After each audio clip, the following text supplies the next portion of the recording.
बना ले और हमारा फोटो देखा। ये चाहिए तो सीखो आप लोग, डाउनलोड जरूर करिएगा। आप इंस्टाग्राम देख रहे हो तो फॉलो भी जरूर करिएगा। ये हमारे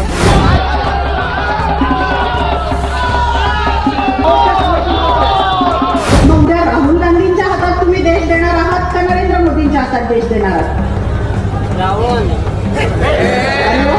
मतलब कि एक बूथ में 99% मुस्लिम थे, एक हिंदू था, हिंदू का काम रखा, 99 काटे गए। भारतीय जनता पार्टी के नेता मां गंगा कितना सम्मान करते हैं, अगर आपको यह जानना और समझना है तो आपको मैं बता रहा हूं, क्योंकि मीडिया यह खबर नहीं दिखाएगी आपको।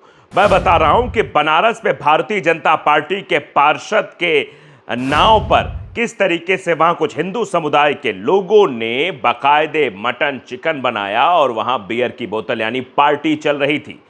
कहीं खबर नहीं है, कहीं नाम नहीं है किसी का, सिर्फ इतना कहा जा रहा है कि पार्टी हुई है, पार्टी हुई है। अगर इसी पर कोई मुसलमान होता तो क्या होता, इस पर पूरी हम बातचीत करेंगे। साथ ही साथ आपको बताएंगे कि प्रधानमंत्री नरेंद्र मोदी के प्रचार में इतना खर्च कर दिया गया, अगर उतना पैसा किसी राज्य पर खर्च कर दिया जाता तो शायद उस राज्य का विकास भरपूर तरीके से हो जाता। और हम इस पर भी करेंगे कि किस तरीके से वोट चोरी हुई और वोट चोरी में कपिल सिब्बल का जो बयान आया, जो अंदर की बात कपिल सिब्बल ने बताई, उस बात को सुनने के बाद अब देश में नया प्रश्न चिन्ह खड़ा होने लगा है कि आखिरकार इस देश में क्या हो रहा है। नमस्कार, आपके साथ मैं हूं आदित्य कुमार और आप देख रहे हैं the live TV. The live TV, सच सबसे आगे। आज जिस खबर पर चर्चा है वो ये है कि बनारस में अभी कुछ ही महीनों पहले आपने देखा था किस तरीके से कुछ मुसलमान रोजा अफ्तारी कर रहे थे नाव पर, तो उसको लेकर प्रोपेगेंडा फैलाया गया। हम इसका बिल्कुल समर्थन नहीं करते, लेकिन अब जब वही दोहरा चरित्र यानी डबल चश्मे से देखा जाएगा तो सवाल तो पूछा जाएगा। पत्रकार होने के नाते हम सवाल पूछ रहे हैं कि जब मुसलमानों के साथ लगातार खबर चलाई गई, प्रोपेगेंडा चलाया गया, उनके खिलाफ अभियान चलाया गया, तो इस पर अभियान क्यों नहीं चल रहा है? जब भारतीय जनता पार्टी का एक पार्षद अपनी नाव में पार्टी कराता है, वो वीडियो जरा आप देखिए। मैं वीडियो आपको पहले स्क्रीन पर दिखाना चाहता हूं, उसके बाद आगे कहानी आपको बताऊंगा किस तरीके से मां गंगा का अपमान भारतीय जनता पार्टी के नेता ने किया है, भारतीय जनता पार्टी के पार्षद ने किया है कि मां गंगा के तट पर जहां लोग जल उनका लेते हैं, उनको पवित्र मानते हैं, पूजा अर्चना करते हैं, मां मानते हैं, देवी मानते हैं, वहीं पर इस तरीके कृत्य किया गया। ये सवालों के घेरे में है। हम जरा आपको तस्वीरों के माध्यम से वो चीज़ें दिखाना चाहते हैं, किस तरीके की स्थितियां वहां पर बनाई गई है और कैसे वहां पर टारगेट किया जा रहा है। तो ये देखिए, भारत समाचार ने भी इस पर लिखा है, गंगा में चिकन और बियर की पार्टी की घटना, नाव पर बना रहे चिकन, वीडियो वायरल, बियर के साथ वीडियो बना रहे युवक, वीडियो की जांच में जुटी कमिश्नरेट पुलिस।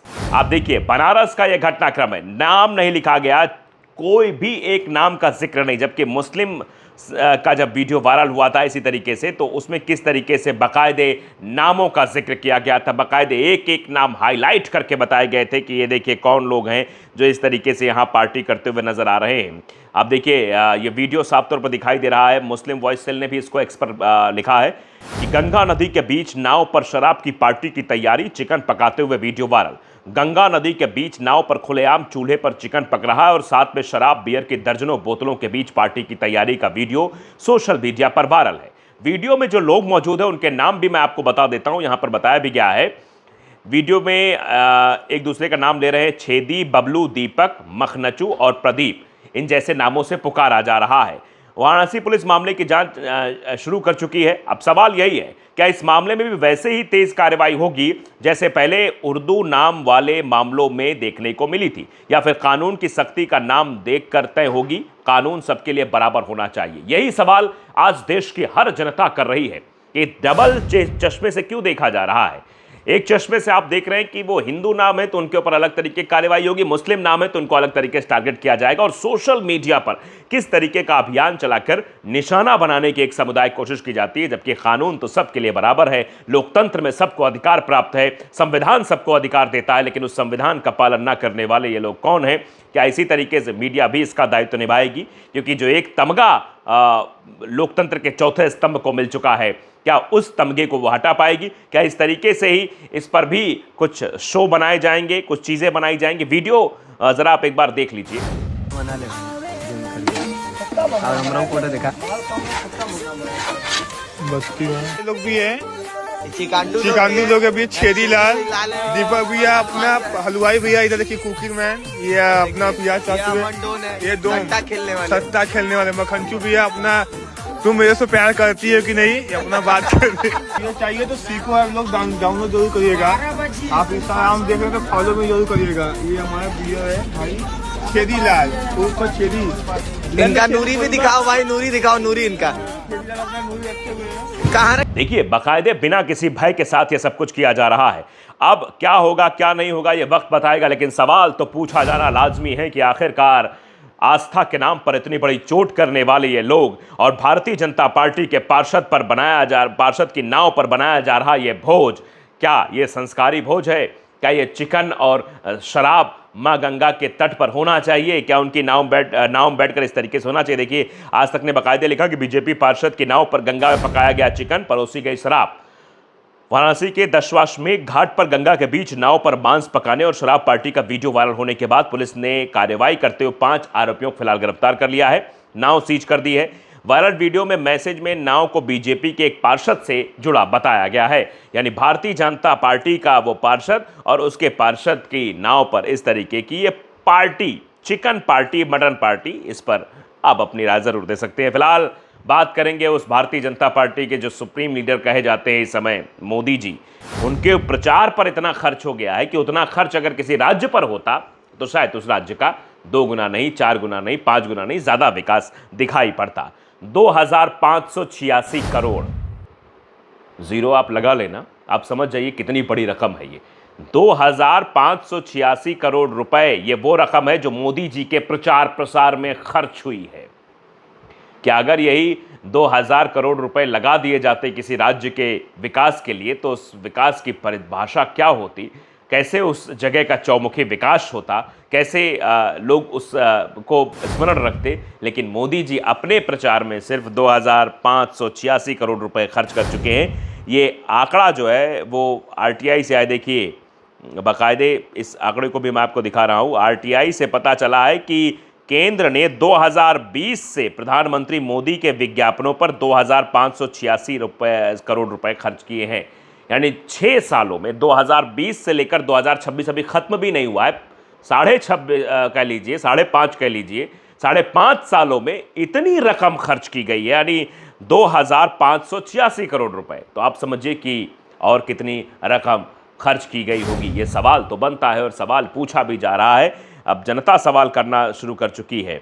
अब देखिए लोग तरह तरीके से लिख भी रहे हैं। इस पर अशोक कुमार पांडे जी ने लिखा है कि ये वो रकम है जो मोदी जी के प्रचार में खर्च की गई है, 2586 करोड़ रुपए।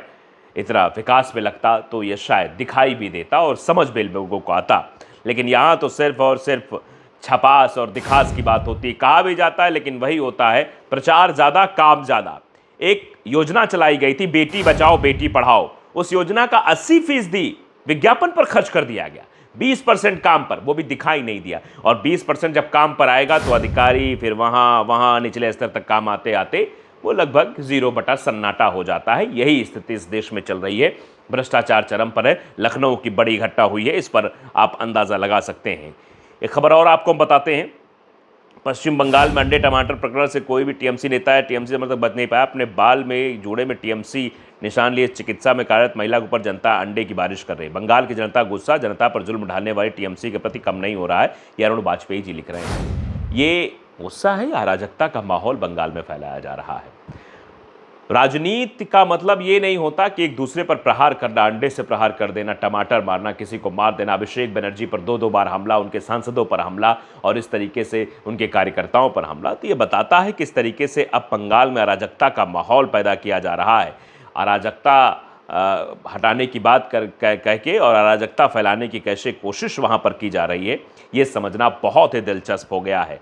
अब देखिए अखिलेश यादव जी की बेटी के खिलाफ जो टिप्पणी की गई थी, जो AI पिक्चर बनाकर जो चीज़ें की गई थी, उसका सच सामने आ गया है।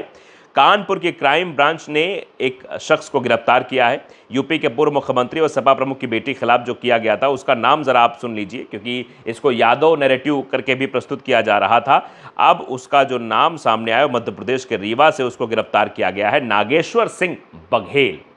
बघेल आमतौर पर ठाकुर जो होते वही कहलाते हैं। तो बघेल का नाम सामने आया है, अब इस पर सवाल खड़े हो रहे हैं। सुनवाई के दौरान कोर्ट ने रिमांड खारिज कर दिया, आरोपी को रिहा कर दिया गया। इसके साथ ही आरोपी को अरेस्ट करने वाले पुलिसकर्मियों के खिलाफ विभागीय जांच के भी आदेश दे दिए गए कि आखिरकार बघेल को आपने कैसे गिरफ्तार कर लिया।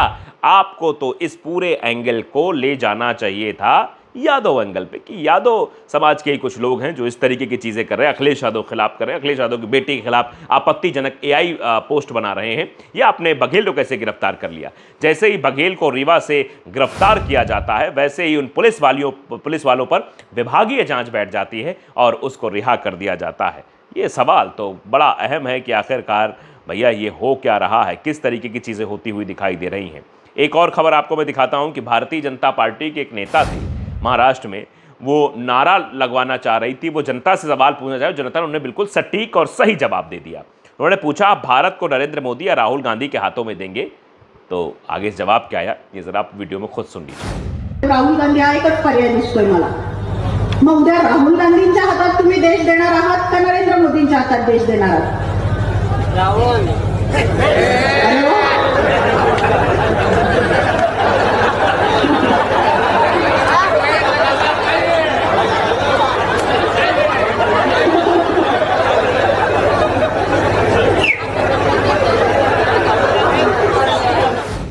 सुन लिया आपने, और शायद भारतीय जनता पार्टी के उस नेत्री ने भी समझ लिया होगा, और भारतीय जनता पार्टी के तमाम बड़े पदों पर बैठे हुए लोगों ने अगर ये वीडियो देख लिया होगा तो उनको भी समझ में आ गया होगा कि भारतीय जनता पार्टी के खिलाफ जो एंटी इनकम्बेंसी फैक्टर है, जो इनके नफरत फैलाने वाली एक स्ट्रेटेजिक प्लानिंग है, वो फेल होती दिखाई दे रही। जनता अब सीधे तौर पर जवाब देने लगी और सीधे मंच पर भारतीय जनता पार्टी के नेताओं के मुंह पर कह रही है कि राहुल गांधी।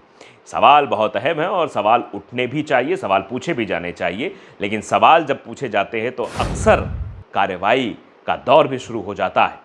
आप देख रहे हैं कि चुनाव में कैसे वोट काटने की कोशिश की जाती है, और एक बात कपिल सिब्बल ने एक इंटरव्यू के दरमियान कही। कपिल सिब्बल वरिष्ठ नेता भी हैं और वरिष्ठ वकील भी हैं, उनका ज़रा आप ये बयान सुन लीजिए और फिर ये अंदाज़ा लगाइए किस तरीके से देश में वोट चोरी की जा रही है, कैसे हिंदू और मुसलमान के बीच एक बड़ी खाई पैदा करने की कोशिश है कि 99 अगर मुस्लिम हैं तो उनका वोट काट दिया जाएगा, एक हिंदू है तो उसका वोट बचा दिया जाएगा। ऐसे हो रहा है। कपिल सिब्बल का ज़रा ये आप बयान सुनिए। I have a list. एक BLO मेरे पास आया, मैं उसको आगे खुलासा भी करूंगा। उसने कहा कि ये डायरेक्शंस हमारे पास आए कि ये सारे नाम काटो। मतलब कि एक बूथ में 99% मुस्लिम थे, एक हिंदू था, हिंदू का काम रखा, 99 काटे गए। ये कोई BLO नहीं कर रहा था, ये ऊपर से डायरेक्शन आ रहे थे। तो इसका मतलब यह है कि ये manipulation of the electoral roll थी। मतलब कि इलेक्टरल रोल को किसी तरीके से ऐसे बनाया जाए कि उस बूथ में एक ही वोट पड़े। तो सुना आपने, कपिल सिब्बल ने बाकायदे ये बताया कि जब उन्होंने BLO से बात की तो BLO ने कहा कि डायरेक्शन ऊपर से आए। 99% भी अगर मुस्लिम है तो उनके वोट काट दो, 1% हिंदू है तो उनका वोट रखो, यानी मुसलमानों के वोट काटो, हिंदुओं के वोट नहीं काटना है। ये इंस्ट्रक्शन दिए गए थे, तभी तो मुर्शिदाबाद जैसे मुस्लिम बाहुल इलाके में भी भारतीय जनता पार्टी की जीत हुई। वैसे सवाल कई सारे हैं, सवाल पूछे भी जाने चाहिए और हम लगातार सवाल पूछते रहते हैं। आपकी इस पर क्या राय है, हमें जरूर बताइए। नमस्कार। द लाइव टीवी, सच सबसे आगे।